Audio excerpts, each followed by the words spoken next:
Sabemos de la alegría de tener acercas entre nosotros, pero también comprendemos que tener al maestro Luis Rafael Sánchez entre nosotros también es otro acontecimiento histórico y él necesita estar ya aquí con nosotros y que seamos breves en este proceso. Ha llegado el momento de casi clausurar el Congreso y pues vamos a hacerlo con ese segundo diálogo de lujo del que les hablé ayer. Un diálogo entre dos grandes autores en los que, en cierto modo, viene a resumirse todo aquello que se ha debatido en estos 3 días. El papel de las ficciones narrativas, la voz de la poesía, la relación entre la creación artística y las tensiones de la sociedad y de la vida, la importancia de las palabras y la reivindicación de la lengua española. Nuestros 2 autores invitados son el poeta, ensayista y narrador español Luis García Montero, quien es el director del Instituto Cervantes y autor de poemarios como Completamente Viernes, A Puerta Cerrada y 1 año y 3 meses. Ha publicado novelas como Mañana no será lo que Dios quiera o Alguien dice tu nombre y ha sido galardonado con el Premio Nacional de Poesía, el Premio de la Crítica, el Premio Pedro Salinas y el Premio Carlos Fuentes. Y el narrador, nuestro narrador, a quien ya deberíamos estar aplaudiendo, dramaturgo y ensayista Luis Rafael Sánchez, cuya novela La guaracha del macho Camacho es referencia esencial no solo de las letras boricuas, sino de la literatura latinoamericana desde su publicación en 1976. Galardonado con el Premio Internacional Pedro Enríquez Ureña y con la Medalla Presidencial Eugenio María de Hostos en la ciudad de Nueva York, es miembro honorario de la Academia Puertorriqueña de la Lengua Española y es autor del ensayo La guagua aérea y del libro de relatos En cuerpo de camisa. El diálogo que ellos nos proponen lleva por título Las palabras que nos arman y estará moderado por el escritor puertorriqueño, uno de nuestras promesas jóvenes también galardonadas, el Premio Letras Boricua Manolo Núñez Negrón. Cuando ellos estén listos, nosotros estaremos listos.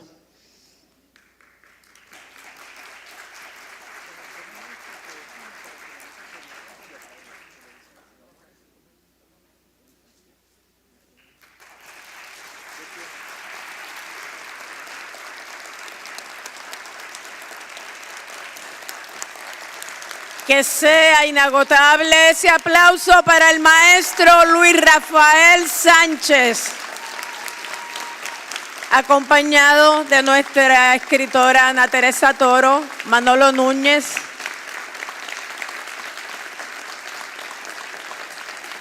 y Luis García Montero.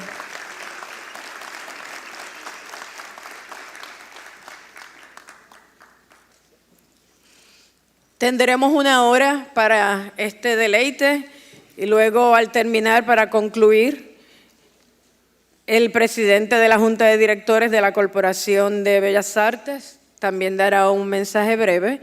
Y es importante que los escritores que están aquí sentados y que han participado del Congreso no se nos vayan, porque mientras se dé ese mensaje queremos también hacer la foto histórica como en los anteriores congresos.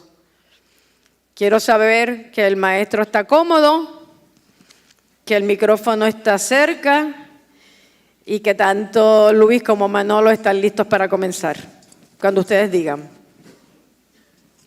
Buenas tardes, bienvenidos y bienvenidas, bien hallados, como dirían en España, amigas y amigos. Hemos sido convocados a participar de una conversación que pone fin a 3 jornadas de intenso diálogo cultural.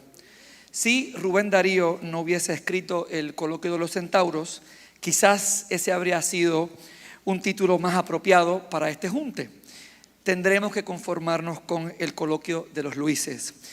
Convengamos en que no está nada mal. Alguna vez Walt Whitman argumentó que el artista literario era un participante necesario de la discusión pública, una voz indispensable en la esfera social que él denominó los árbitros de lo diverso, o los que igualan o nivelan sus épocas y su tierra. La imaginación literaria es un componente central de nuestra humanidad compartida. Por eso nos hemos congregado en Caguas. Gracias a todos y a todas por estar aquí.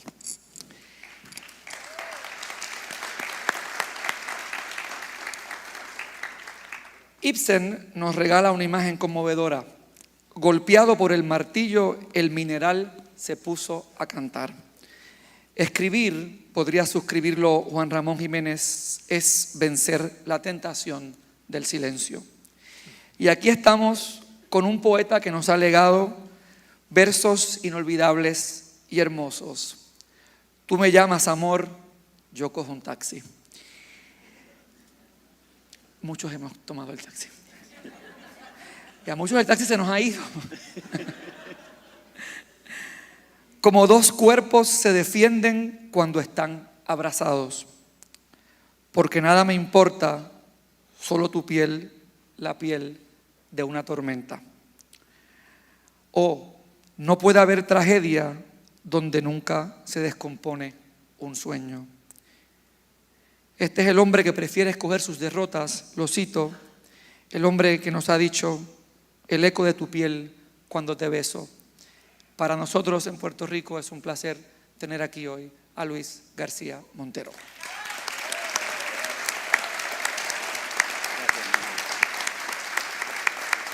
Mi mamá desde Aguadilla grita, el marido de Almudena Grandes. Y también la nobleza obligaba, maestro, a un narrador y dramaturgo, al maestro de todos nosotros, al amigo entrañable cuyo texto central puso a bailar y a pensar a un archipiélago, la guaracha del Macho Camacho, amigos, que dentro de unos días cumple 50 años de rodar por el territorio de La Mancha. Maestro, enhorabuena. Ahí está la versión del aniversario y esta conversación empezó hace unos meses al otro lado del Atlántico y hemos venido aquí para concluirla, por lo que quisiera que el amigo Luis García Montero dirija unas palabras. Bueno, Manolo, muchísimas gracias. La verdad es que es un placer estar aquí con todos ustedes y una alegría para el Instituto Cervantes poder participar, colaborar en un encuentro tan importante para darle valor a la lengua española y a la cultura en español y a la literatura en español y hacerlo aquí en Puerto Rico. Para nosotros es un verdadero orgullo.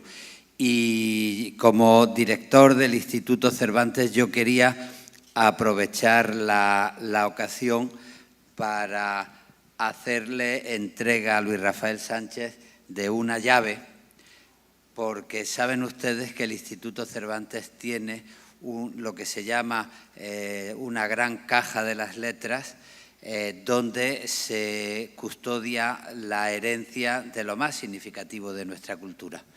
A nosotros nos gusta decir que la verdadera riqueza de una comunidad es su cultura y nos gusta decir que la mejor manera de comprometernos con el futuro es saber elegir las mejores herencias del pasado.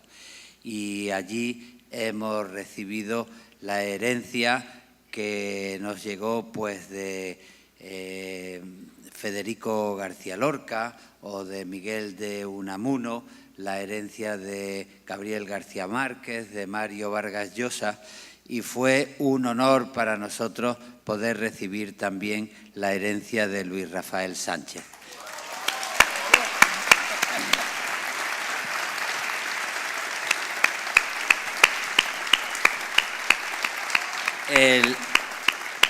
La alegría y el honor de ese compromiso con el futuro que es la obra de Luis Rafael, creo que se resume bien en una cita de Angélica Varela Llabona, que nos dijo en el acto oficial de la fundación de la Cátedra Cervantes en la universidad.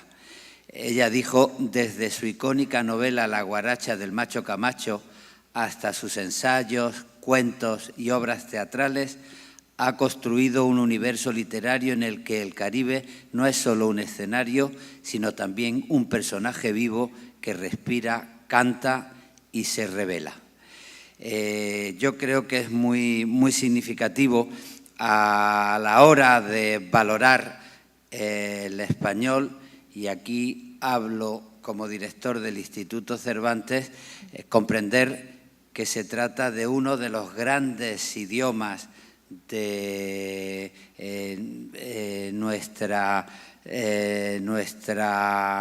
nuestro planeta. Es el segundo, el tercer idioma después del chino mandarín, que es el mayor idioma con número de hablantes, y más o menos en comparación y empatado con el hindi. Somos más de 600 millones de hablantes de un idioma que yo creo que es decisivo a la hora de defender un mundo multicultural, donde las culturas y las civilizaciones sepan entenderse y donde se pueda pensar en un futuro en paz que respete a la justicia internacional. Y un idioma tan grande tiene que aprender a convivir con otros idiomas y tiene también que aprender a defender, alegrarse de su unidad. Qué bien poder entenderse, pues, desde Honduras a Granada, mi ciudad, o desde Bogotá a Buenos Aires. Qué bien poder entenderse desde San Juan hasta Salamanca, pero para celebrar esa unidad es muy necesario respetar también la diversidad. Y la diversidad es muy importante, y por eso los españoles aprendimos con la democracia, y ese es el sentido del Instituto Cervantes, a saber que solo somos el 9% de los hablantes de español en el mundo, que cualquier tentación de imperialismo significa hacer el ridículo.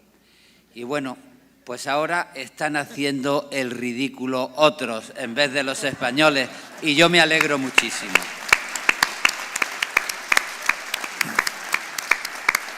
Y por eso es tan importante que en nuestra herencia pues estén presentes autores que representan la diversidad de nuestro idioma, y por eso fue tan importante darle su espacio de honor a la literatura del Caribe con la presencia de Luis Rafael. Porque además es un escritor que, como todos los grandes escritores, no solo representa su identidad, el lugar en el que aprendió a vivir y a escribir, sino que representa también, como se ha estudiado, un diálogo transnacional. Él fue a Nueva York muy joven, en 1958, si no recuerdo mal, volvió en 1963 y a partir de ahí pues ha representado un diálogo transnacional donde se aprende a defender lo propio, pero no para negar lo otro, sino para entenderse con lo otro en una conciencia amplia. Y en ese sentido, pues a nosotros nos interesó mucho que su literatura defendiese el mestizaje. Como dijo Alejo Carpentier, el mestizaje en el Caribe suena. Nos interesó mucho su defensa de lo natural en la tradición de Plinio el Viejo. Cuanto está en la naturaleza es natural, y la cultura desde este punto de vista sirve para oponerse a cualquier tipo de prejuicio, y nos interesó mucho que supiese leer el pensamiento y que le dijese a Descartes: sí, pienso, luego existo, pero también voy a decir deseo, luego existo. Y bueno, ese es el sentido de su reivindicación de la literatura y de la poesía. A mí me gusta recordar con él a Julia de Burgos: cantarte a ti tan solo me despierta. Me gusta recordar con él a Luis Palés Matos: en la clara bahía de tu cuerpo, por los soles del trópico bruñido. Y a mí, en la defensa del deseo, pues me gusta también recordar con él el diálogo íntimo con la lengua, que pasa por la defensa de todo lo que estoy diciendo, del mestizaje, de la naturaleza, de la diversidad. Y me gusta mucho recordar con él pues unos versos del poeta José Luis Vega, porque nos convoca aquí el desinglés, desfrancés, desholandés, sofritado español que condimenta la flor del desfolclore, el libertario. Acercarse a su obra es acercarse al compromiso, es acercarse a la vida, es acercarse a la libertad. Y en este sentido no solo es conveniente la alegría, sino también la vigilancia y la conciencia de las dificultades. Por eso me gusta recordar con él a Derek Walcott, cuando habla de nuestra tierra desde el olor de la supervivencia, y al poeta Pedro Mir, cuando nos recuerda que fuimos nacidos pobremente y justamente, y Arciniegas, cuando habla también de una cultura que puede identificarse con el carácter pesadillesco.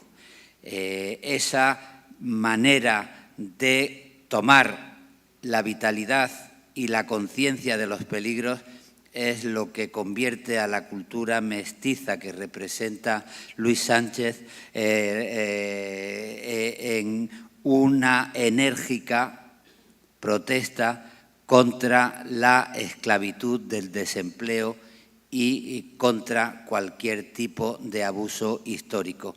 Y dentro de la diversidad de nuestra cultura, pues nosotros queríamos agradecerle a Luis Rafael Sánchez su obra, y por eso lo invitamos a participar de la herencia de la cultura en español que se guarda en el Instituto Cervantes, y por eso es un honor para mí traerle aquí a su tierra la llave de la caja de depósitos 1208, donde vamos a custodiar y a cultivar su herencia como compromiso para el futuro. Muchísimas gracias. Muchas gracias.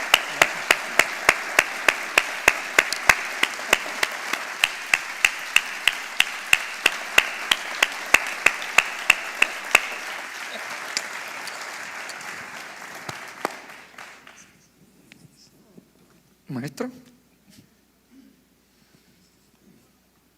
Gracias al Instituto Cervantes por este reconocimiento a mi trabajo, a mi entusiasmo, a mi amor inmenso por mi país. Quiero ampliar lo que acabo de decir con la lectura de un texto breve que titulo País mío, país nuestro.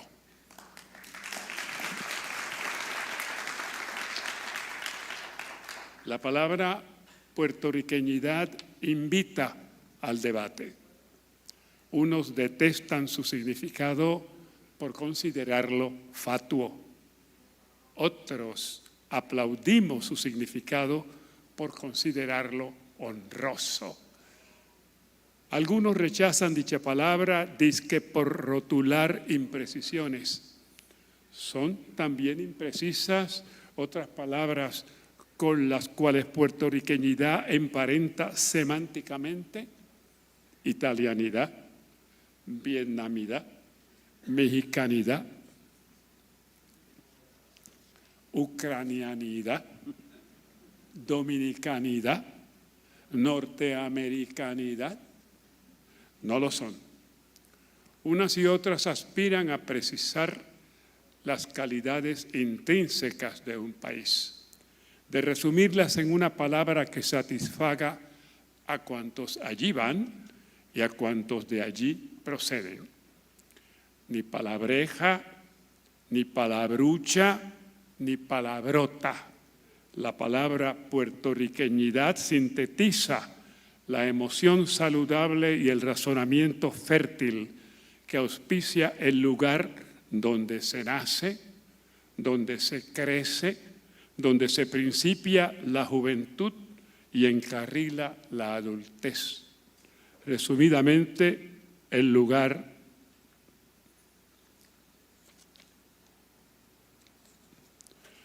donde uno se hace gente, según el juguetón dicharacho. Cito a Eugenio María de Hostos, cuyo pensamiento lozano le asegura vigencia hasta después que los terrícolas colonicemos el astrosol. Hallo la cita en Aforismos Hostosianos, antología realizada por el puertorriqueño Orlando José Hernández, distinguido estudioso del prócer. Dice la cita: amamos la patria porque es un punto de partida. La vida es un viaje. La razón no sabría encontrar el punto de partida si no fuera por el terruño, cuya imagen atractiva vemos por todas partes. La imagen atractiva del terruño enmudece a los puertorriqueños, como si algo intangible nos abrazara con Z y nos abrazara con S. Digamos, el paisaje que Tito Enríquez fabrica con letra y música bellísimas. Qué bonitas son las noches de mi islita y qué bello amanecer el de mi patria. Digamos el paisaje que el topo colorea con la luz natural, verde luz de monte y mar. Digamos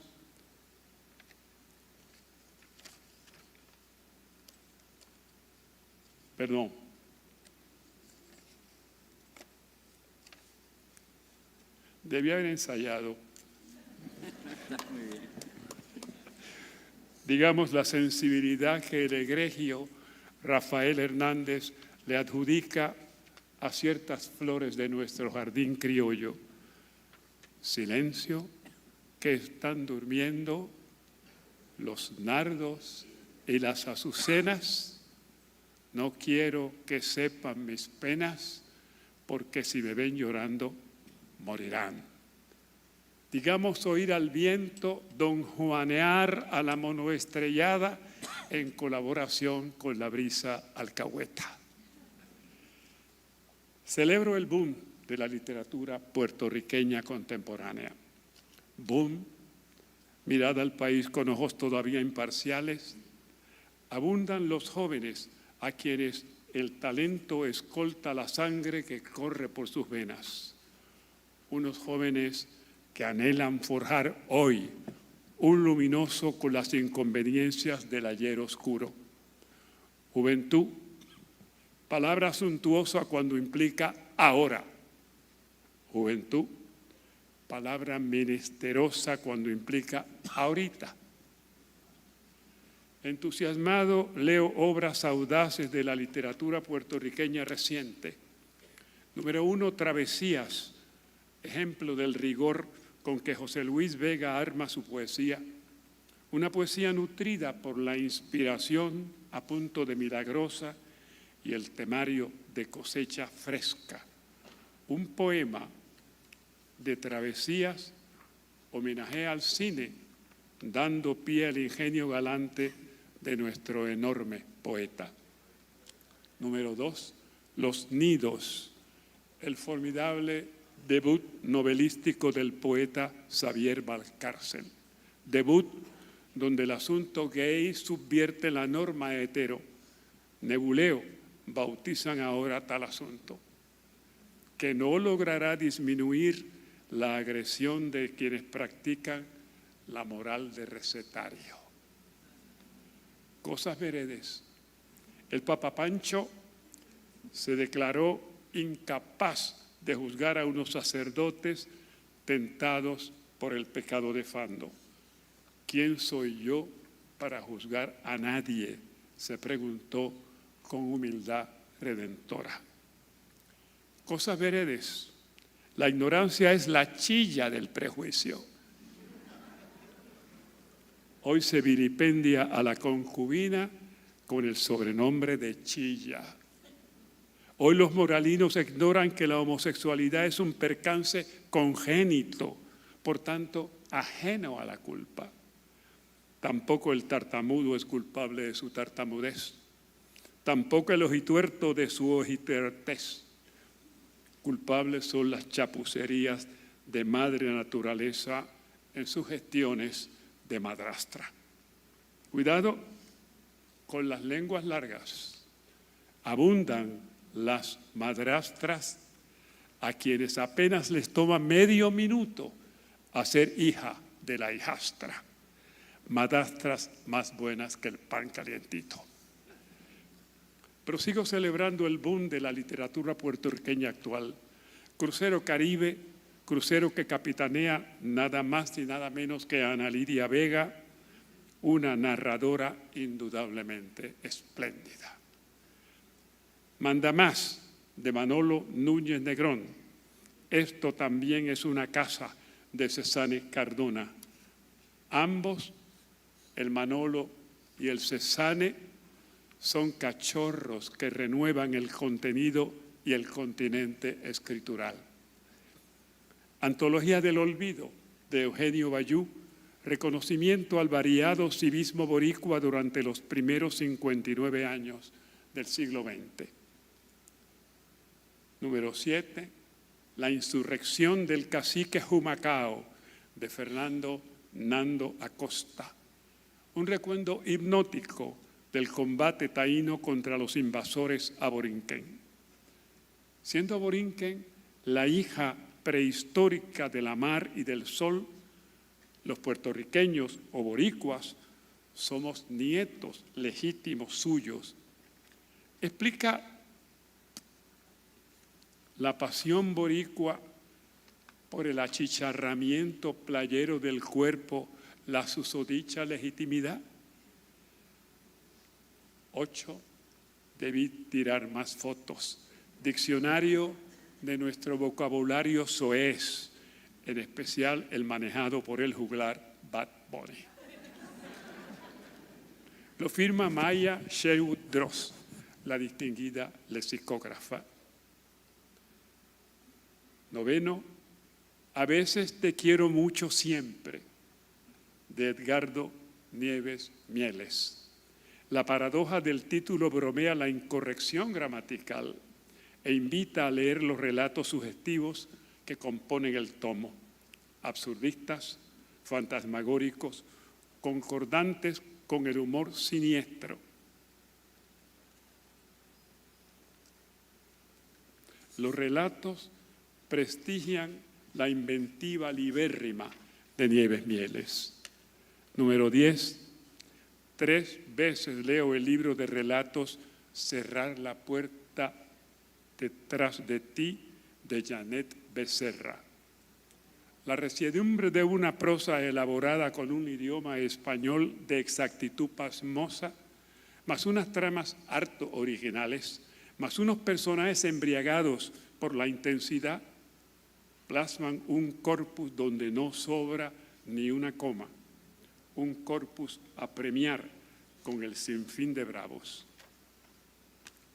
El ciudadano inglés William Shakespeare, hermanazo del ciudadano español Miguel de Cervantes Saavedra, por razón del gen genial vinculante, pone en boca de su personaje Hamlet una disyuntiva sublime: ser o no ser. Querer ser puertorriqueño y querer dejar de serlo es incurrir en el desmadre existencial. Total, con ser puertorriqueño basta y sobra.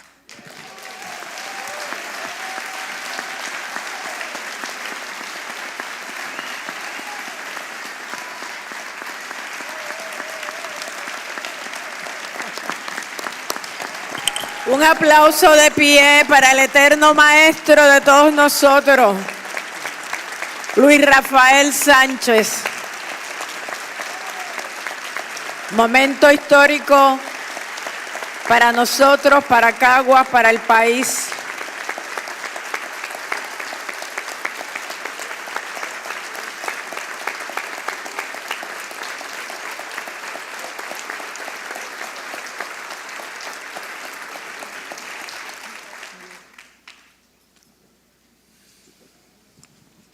Tengo algunas preguntas.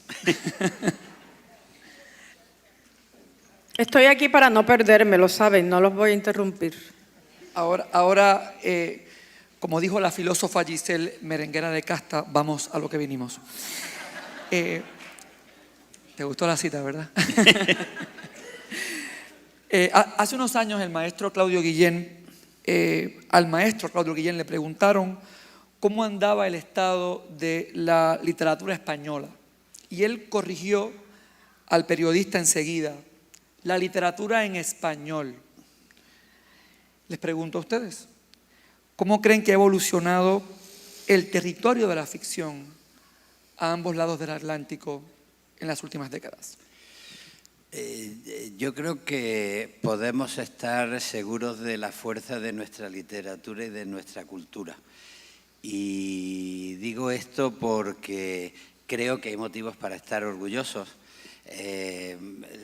La tradición literaria de la que venimos tiene un punto muy importante, por ejemplo, en la época del boom, pero es que después ha surgido una literatura muy interesante y buena parte de festivales como estos pues nos hacen comprender la narrativa y la ficción que se está haciendo, pues por ejemplo, en Colombia.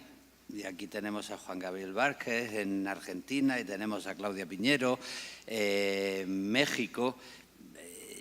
Yo he leído con mucha pasión los libros de Juan Villoro, por ejemplo, y en literatura española, pues la gente de mi generación pues abrió un camino muy fuerte. Estoy pensando en Antonio Muñoz Molina, que tú conoces bien, en Almudena Grandes, en Javier Cercas.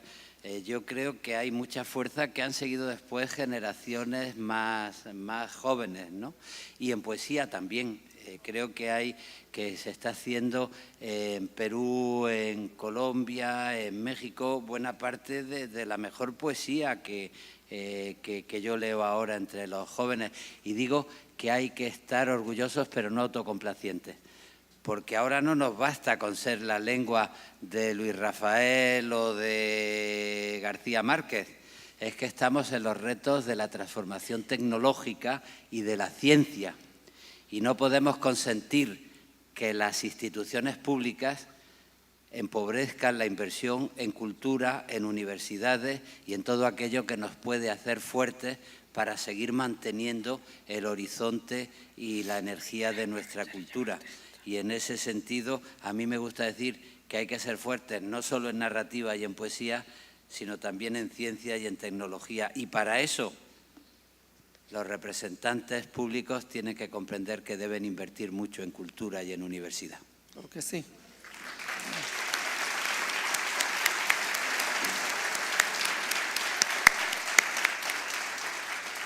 César Vallejo tiene un verso muy conmovedor que dice: y si después de tantas palabras no sobrevive la palabra. Pero yo creo que actividades como estas hacen que la palabra perviva. Maestro, ¿qué le parece la literatura a ambos lados del Atlántico? No deja de sorprenderme la literatura de nuestra gente joven puertorriqueña, la de nuestra gente joven dominicana, la de nuestra gente joven colombiana. Soy un visitante asiduo de Colombia y realmente me he ido relacionando como lector con la gran lectura, la gran literatura nueva de Colombia que no acaba en Gabriel García Márquez. Es decir, realmente hay una prosperidad literaria que hay que aplaudir, hay que reconocer y hay que patrocinar. No es que todo lo que digan los jóvenes es lo necesariamente aceptable, razonable, obligatorio. Es que esa voz es siempre imprescindible en el crecimiento de cualquier país. Y fíjate, si me permites añadir algo, yo creo que una de las grandes lecciones de la literatura, de los que somos lectores, es saber el diálogo entre la tradición y el presente, que es lo que nos compromete con el futuro. En esta época de prisa que nos están imponiendo, donde la gente no tiene tiempo nada más que para el instante, se dificulta mucho el diálogo generacional. Y claro, eso es un problema para la conciencia de comunidad, porque se corre el peligro de que los viejos, los que vamos cumpliendo años, seamos cada vez más cascarrabias, creyendo que los jóvenes son tontos y no tienen nada que decir, y se corre el peligro de que los jóvenes se crean que se van a inventar el mundo y que no tienen nada que heredar de sus mayores. Y la literatura nos ha enseñado ese diálogo fundamental entre generaciones, porque, por ejemplo, yo me dedico a la literatura y a la poesía porque leí versos de César Vallejo como el que tú acabas de recordar, ¿no? Y me parece muy importante defender la cultura y la literatura porque es lo que nos permite ese diálogo generacional de respeto a los jóvenes y de respeto a la herencia que recibimos. Ya Quevedo lo había dicho en el siglo XVII, retirado en la paz de estos desiertos con pocos pero doctos libros juntos, vivo en conversación con los difuntos y escucho con mis ojos a los muertos, si no siempre entendidos, siempre abiertos. La cultura es conversación. Pero en ambos casos, tanto en la poesía de García Montero como en la prosa, muchas veces poética, de Luis Rafael, hay una intensa afiliación con el lenguaje popular, con la coloquialidad, con una defensa del habla callejero y de sus posibilidades estéticas, de la polifonía, digamos, como norte y seña. ¿Qué han ido a buscar ustedes en esa vinculación? ¿Y qué han encontrado?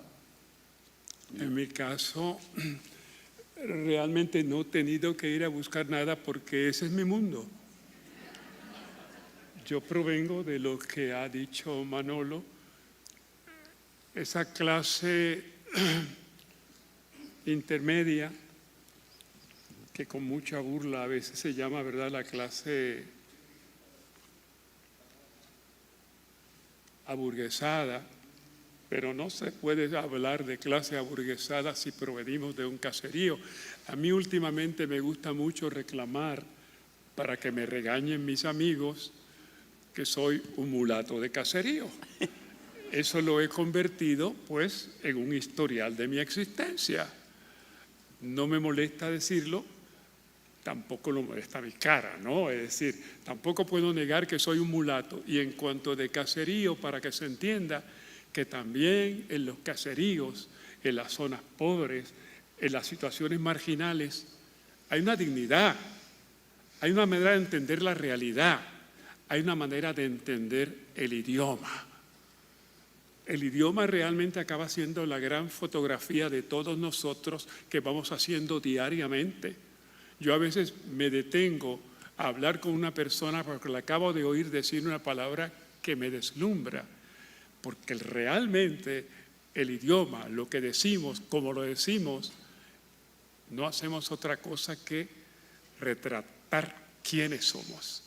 En ese sentido, yo creo que el idioma ha ido ganando esa personalidad, la aceptación de que todo el mundo tiene algo que decir y algo que mostrar fotográficamente en la conversación. Una conversación siempre es una fotografía.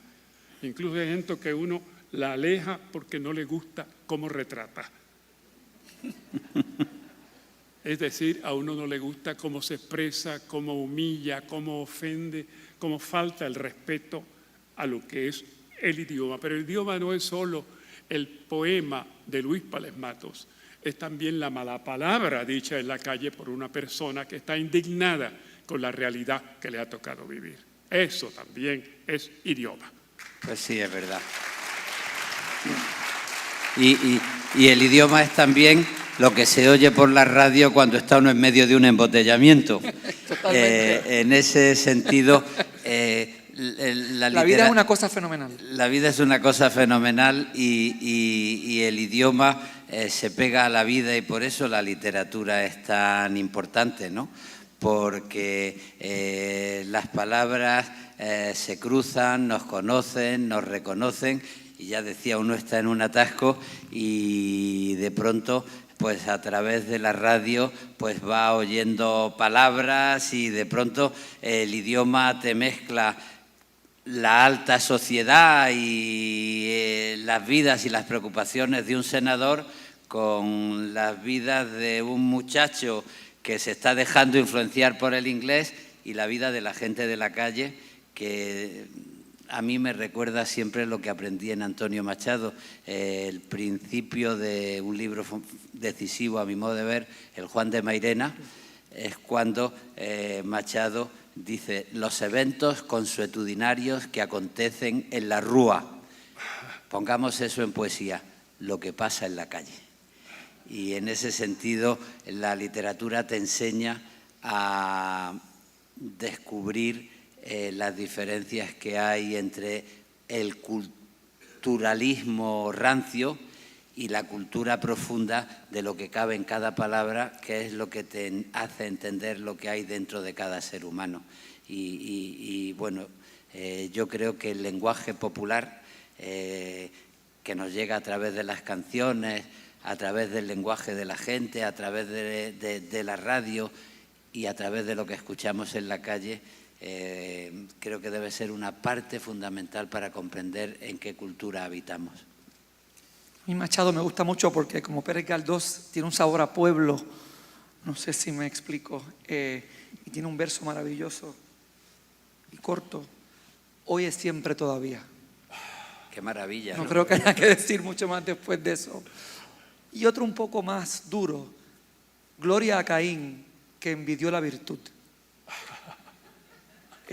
Parece sencillo, pero no lo es. Hay un capítulo genial en el Quijote, de los muchos capítulos geniales del Quijote, de la segunda parte, en el que Sancho intenta explicarle a su esposa por qué tiene que volver como escudero con Cervantes, con Don Quijote, por qué tiene que volver al mundo a desfacer entuertos. Y ustedes recordarán que está imitando el lenguaje que ha aprendido de Don Quijote, y la esposa no le acaba de comprar el cuento, y sabe que le está metiendo las cabras, como diríamos aquí. Pero Sancho se ha dado cuenta que el lenguaje que sirve para decir la verdad también sirve para decir la mentira. Y Luis Rafael tiene una frase en un ensayo, parafraseando a Carlos Fuentes, que diría: en México todo es afrenta. Luis Rafael dice: en Puerto Rico todo es tergiversación. Y yo quisiera oírles reflexionar en los tiempos que corren, que vivimos, qué hacer con la devaluación de las palabras en el mercado actual de las palabras. Bueno, el lenguaje está vivo y nuestra manera de pensar depende de las palabras, y por eso tanto la libertad como la manipulación tienen mucho que ver con las palabras. Yo me considero una persona que sueña con desarrollar hacia el futuro el legado de la Ilustración, y yo sigo pensando en sociedades que unan la libertad con la igualdad y con la fraternidad. Y, por ejemplo, si pensamos en la palabra libertad, hay quien considera que es el respeto a la opinión del otro, a la conciencia del otro, a la diversidad. el respeto al derecho a las propias ideas de las personas, pero estamos viviendo un tiempo donde la palabra libertad se está envenenando por dentro y ahora sirve la libertad para justificar la ley del más fuerte y que el más fuerte y el que tiene más dinero puede hacer lo que le salga de las narices, invadir un país, provocar un genocidio o bombardear un hospital.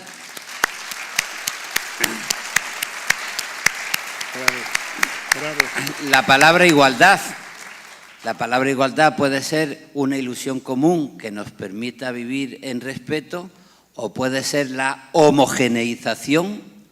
Es decir, mi identidad tiene derecho a imponerse en el nosotros y puedo hasta borrar el idioma de los demás porque yo quiero que hablen como hablo yo. Y claro, eso que genera discursos de odio y no fraternidad. Por eso creo que hay que tomarse muy en serio la reflexión sobre las palabras, porque es que si no, te aprueban una ley de transparencia que no tiene nada que ver con la transparencia.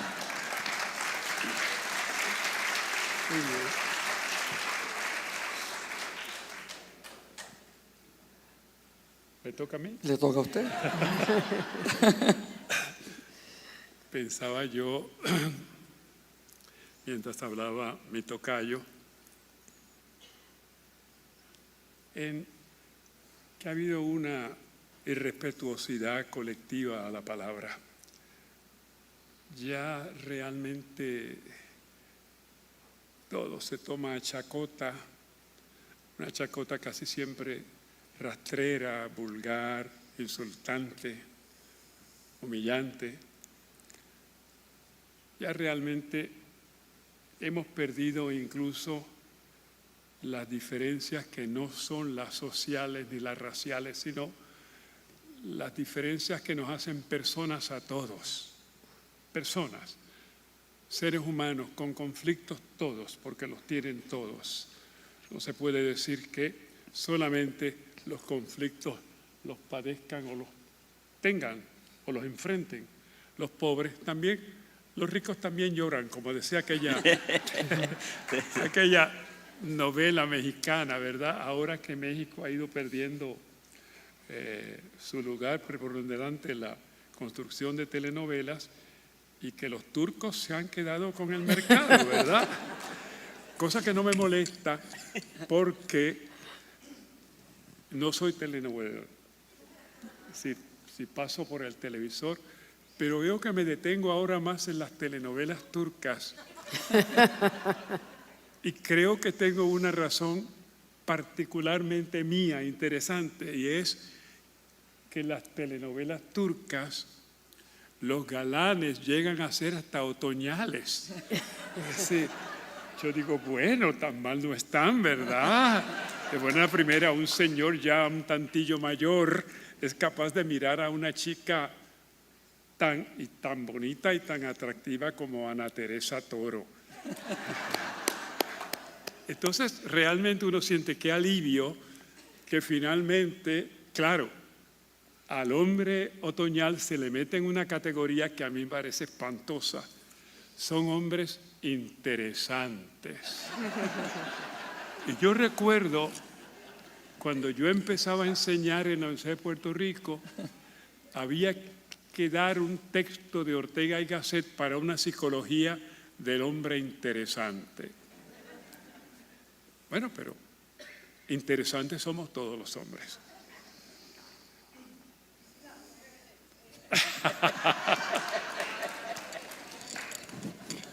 Y las mujeres me gusta ese grito de protesta y de enmienda a mi posición, ¿verdad? Esa enmienda del descaro con que yo digo los hombres siempre somos interesantes, ¿verdad? Defendiendo lo de uno, el territorio de uno. Pero sí, pero a quien gritó, les traje el ejemplo de Ana Teresa Toro, una mujer que es encantadora, es preciosa, es bonita, es joven, es inteligente, es articulada. ¿Qué más quieren que diga?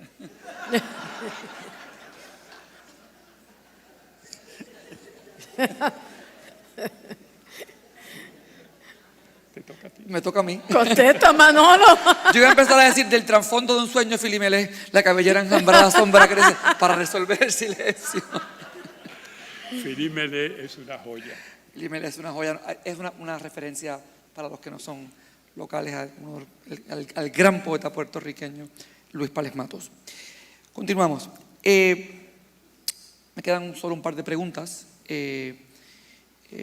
Ya lo diría Gracián, lo bueno si es breve es 2 veces bueno. Parece que desde siempre el uso de la palabra fue un escándalo, el uso y el abuso de la palabra. Pienso en los mitos, pienso, donde siempre ha habido palabra, ha habido cosas fuertes. Pensemos en Orfeo, lapidado, pensemos en Marcias, desollado, la hecatombe de Babel, todo tiene que ver con la palabra. Tomás Mann exclamará, grande es el misterio del lenguaje. ¿Dónde encontrar hoy los depósitos de la vida del idioma?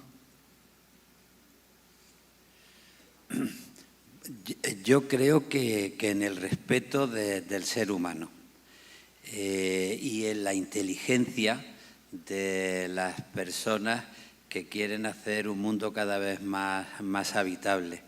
En este sentido, cuando se establecen discusiones sobre la palabra y sobre el idioma, yo creo que conviene tener algunas cosas claras que se relacionan con el respeto al ser humano. Por ejemplo, las discusiones que se toman por el idioma y que a veces crispan relaciones políticas en territorios que son bilingües. El respeto a las lenguas maternas es fundamental y el reconocimiento del tesoro que supone poder entenderse en un mismo idioma por muchos millones de personas es fundamental también.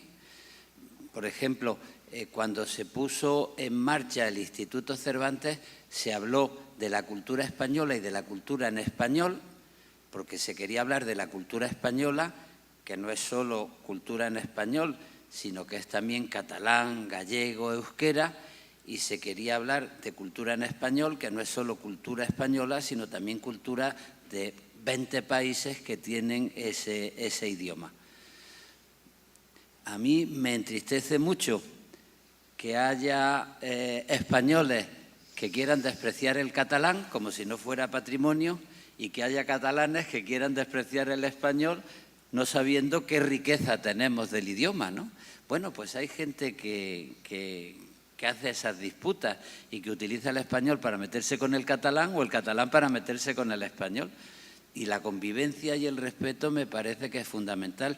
Y lo mismo ocurre con la diversidad y algo que a mí me parece muy importante, se ha recordado esta tarde, el respeto a las lenguas originales y a la convivencia, que eso es fundamental. Nosotros desde el Cervantes tradujimos El grito hacia Roma, el gran poema de Federico García Lorca en medio de la crisis de Wall Street, a 27 lenguas originales, maternas, indígenas de América, para comprender de qué modo el enriquecimiento lingüístico significa el respeto a las tradiciones, el respeto al ser humano y a la experiencia. A mí, ¿por qué me interesa la poesía? Porque creo que es fundamental que sepamos qué decimos cuando digo soy yo o qué decimos cuando digo te quiero. Y eso lo hemos aprendido en un idioma.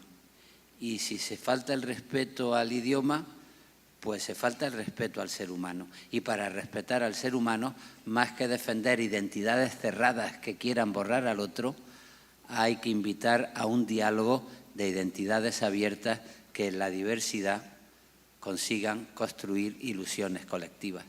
Y a eso me parece fundamental. Y me gustó mucho que Gonzalo Celorio, en su discurso de aceptación del Premio Cervantes, dijese que la palabra que prefiere del idioma español es la palabra palabra, porque en la palabra caben muchas cosas. Muy bien. Muy bien. Muy bien. Maestro. No tengo nada que decir. Después de eso, ¿verdad?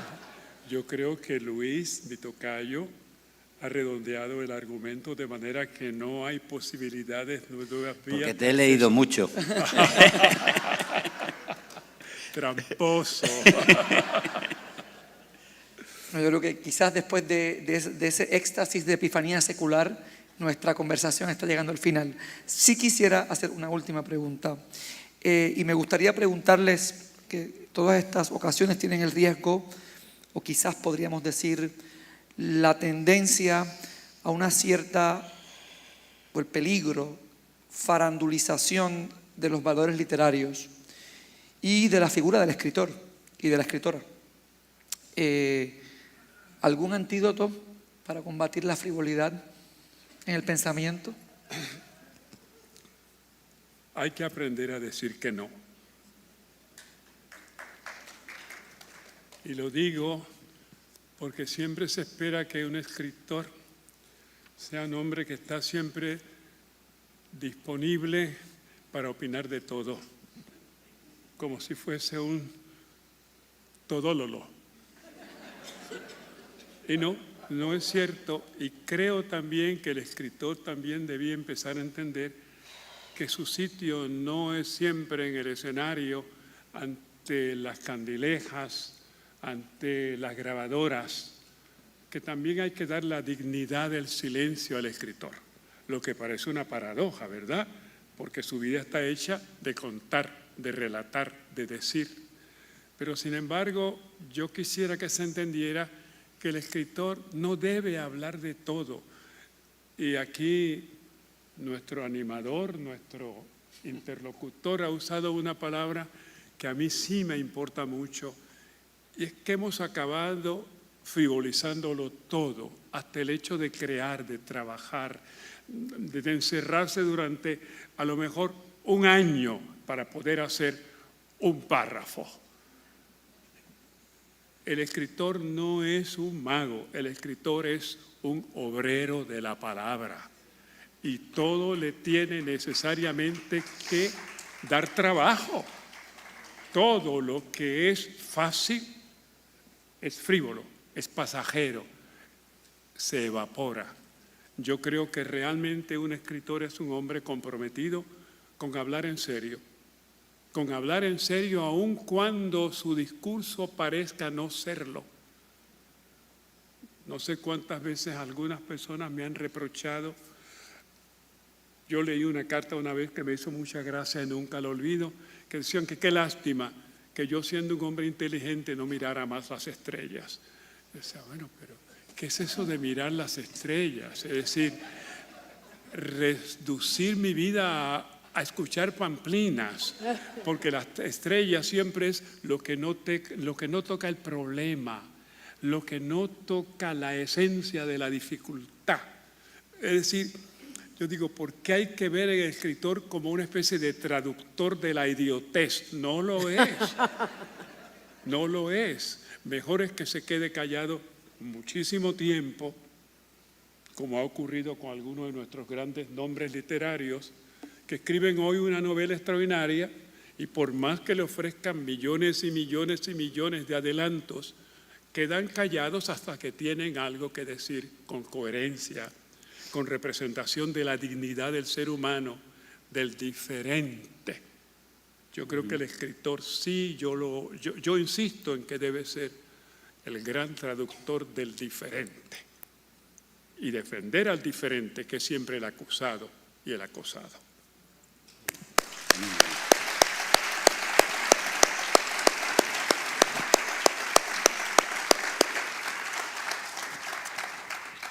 Yo creo que con eso damos por terminado este coloquio de los Luises. Quiero agradecer a todos por habernos acompañado y dejo con ustedes a la persona que nos ha acompañado por 3 días y que también merece un aplauso, Graciela, que ha moderado con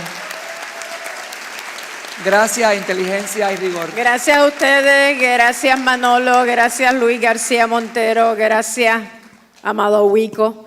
Los aplausos serán siempre poco para todo lo que tú nos has dado.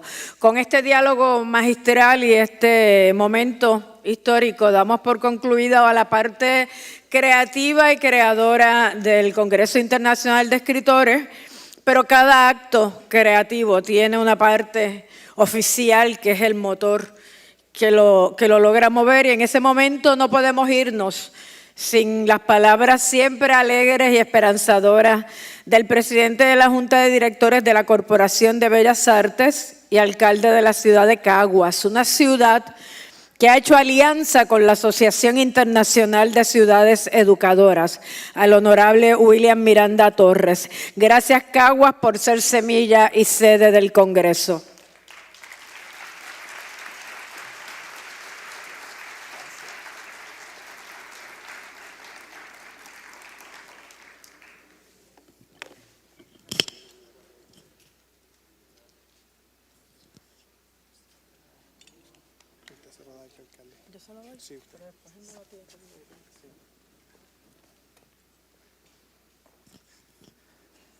Buenas noches.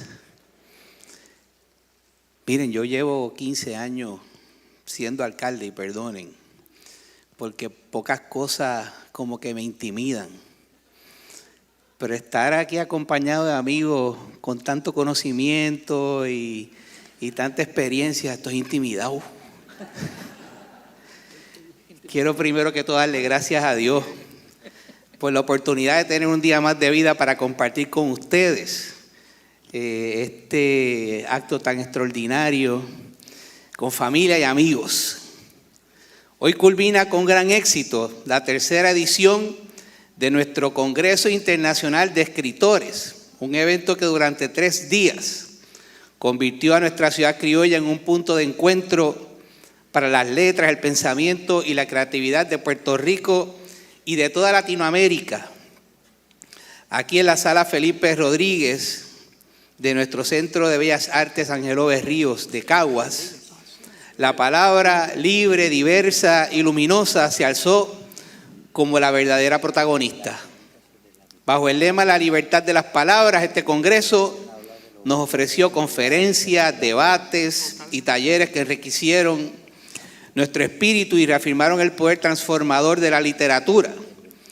Y desde el diálogo magistral, las palabras que nos arman, a cargo del extraordinario maestro Luis Rafael Sánchez y del director del Instituto Cervantes, Luis García Montero, hasta los análisis de la obra musical contemporánea, incluyendo la aportación lingüística de Bad Bunny, reconocida por instituciones de prestigio. Cada espacio abrió puertas para reflexionar sobre nuestra identidad y sobre la fuerza viva de nuestro idioma. En esta ocasión, además, vivimos un momento histórico que nos llena a todos de orgullo, a todo Puerto Rico. El Instituto Cervantes de España ha distinguido a nuestro querido escritor humacaeño Luis Rafael Sánchez, convirtiéndolo en el primer puertorriqueño en recibir la llave de la Caja de las Letras, que eso merece otro fuerte aplauso.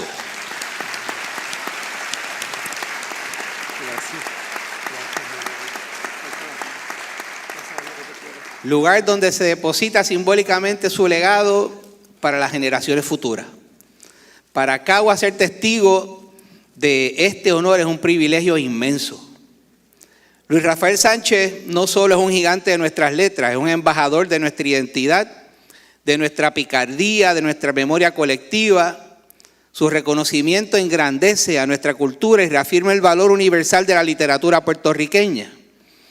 Que este galardón llegue en el marco de nuestro Congreso reafirma la importancia de seguir apostando por la cultura, por la educación y por la creación literaria. Así que gracias, don Luis Rafael, que Dios le bendiga, felicidades. Hoy también celebramos la otorgación de 10 becas para la Escuela de Escritores, un paso firme hacia el desarrollo de nuevas voces que continuarán ampliando el horizonte de nuestra literatura y fortaleciendo el ecosistema cultural de nuestro país. A nuestros invitados internacionales y locales, gracias por convertir este Congreso en un puente de hermandad. Sus vivencias, sueños e imaginaciones plasmadas en cada letra que escriben nos recuerdan que la palabra es un territorio común donde todos podemos encontrarnos. A todo el equipo de trabajo, a las instituciones colaboradoras y al público que nos acompañó, mi agradecimiento profundo. Este evento demuestra una vez más que Caguas es y seguirá siendo un hogar para la cultura, un espacio donde la palabra florece y se celebra. Con orgullo, con gratitud y con la certeza de que la palabra seguirá guiándonos. Los esperamos en la próxima edición con la misma calidad y el mismo amor por nuestra lengua. Muchas gracias por decir presente y que Dios les bendiga a todos. Gracias.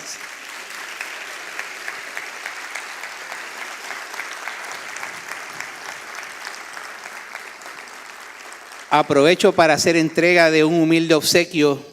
Quiero con mucho amor y cariño entregarle un obsequio, obviamente, al maestro Luis Rafael Sánchez, pero igual a don Luis García Montero, director general del Instituto Cervantes, que amablemente nos ha acompañado. A la señora Raquel Calella Cana, directora de Cultura del Instituto Cervantes. Doña Raquel nos acompaña. Si me hace el favor de acompañarnos aquí, perdone, le ocupe. Al señor Miguel Albero, director del Gabinete de Dirección y Comunicación Institucional del Instituto Cervantes. Don Miguel está con nosotros.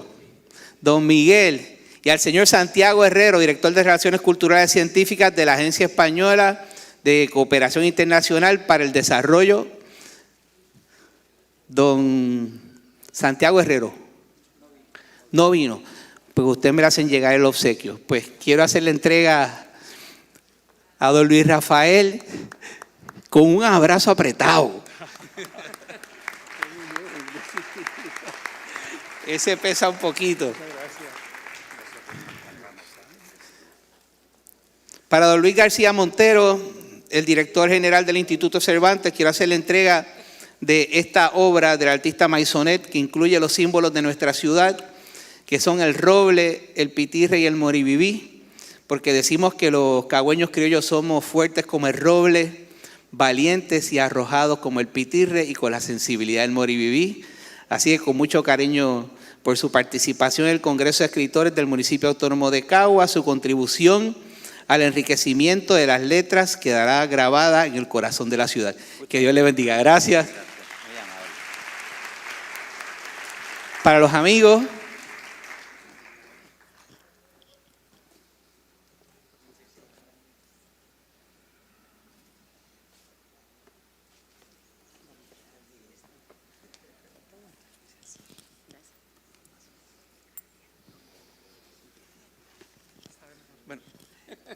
este obsequio incluye pues unas sangrías de nuestra ciudad que son extraordinarias, ¿verdad?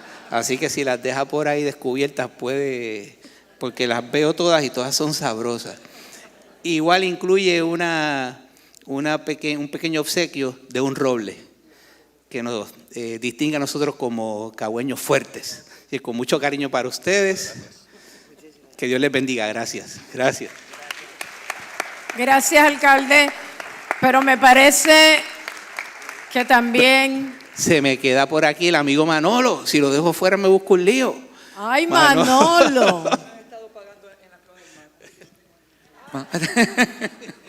Alcalde, gracias. Este cierre no estaría completo sin que usted se dirija al público y nos haga un cierre simbólico, porque nos vamos a ver dentro de 2 años otra vez. Háganos el honor. Yo quiero agradecer la hospitalidad y quiero agradecer la generosidad. Como lector estoy acostumbrado a pasar del yo al nosotros. Cuando leo un poema sobre la vida, no pienso en la vida del poeta, sino en mi propia vida y en mi propia experiencia. Y cuando leo una novela, no pienso solo en la experiencia del novelista, sino también mi experiencia en la sociedad en la que vivo y la sociedad que habito. Y en ese paso del yo al nosotros está lo mejor de la literatura, lo mejor de la cultura y lo mejor de una comunidad. Y quiero dar las gracias de todo corazón porque hoy aquí, en esta tierra, puedo decir con absoluta convicción que me siento entre nosotros y entre nosotras. Muchísimas gracias. Gracias a ustedes.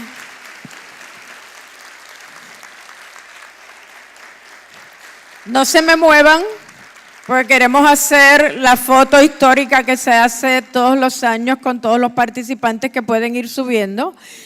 Y recordarles que la Feria de Libros y Autógrafos continúa mañana con el homenaje a Ana Lidia Vega y que tan pronto se hagan la foto aquí, pueden seguir con la firma de libros en el primer piso, ahora sí en el primer piso, mis excusas por el inconveniente de ahorita, de Javier Cerca y de Luis García Montero y de todos los escritores que nos han acompañado, Claudia, Juan Gabriel, Juan Carlos, Rey.